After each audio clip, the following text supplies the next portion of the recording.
Hello everyone, welcome to my channel. So ह्या व्हिडिओमध्ये आपण शिकणार आहोत व्हॉट इज कम्प्युटर, ते अगदी सोप्या भाषेत. सो मी ही प्लेलिस्ट क्रिएट केलेली आहे नॉन आय टी बेसिक्स. म्हणजेच की आपण दरवेळेस काय करतो की जे आय टीवाले पण असेल दरवेळेस काय करतो की आपण ॲडव्हान्स कन्सेप्ट शिकतो, पण आपल्याला बेसिक कन्सेप्ट्स आपल्याला काही क्लिअर नसतात. तर ह्या प्लेलिस्टचा उद्देश असा आहे की जे पण नॉन टेक असतील ते ह्या सिम्पल कन्सेप्ट शिकून ॲडव्हान्स कन्सेप्ट शिकायला त्यांना इझी जाईल. चला तर सुरुवात करूया. What is computer? So computer ही एक इलेक्ट्रॉनिक डिव्हाइस आहे ज्याला आपण इनपुट देतो, ते प्रोसेस करतं आणि आपल्याला त्यातून आउटपुट भेटतो. फॉर एक्झाम्पल, जसं की इथे आपण एक एक्झाम्पल घेतलेलं आहे ॲडिशनचं.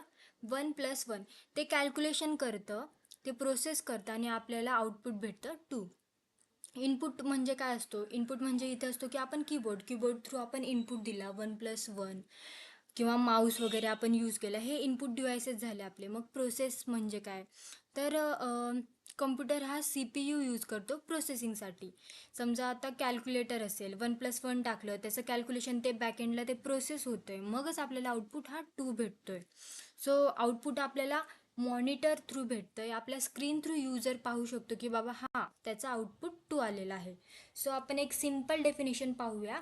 What is a computer? So computer is an electronic machine that takes input, process it and gives us output.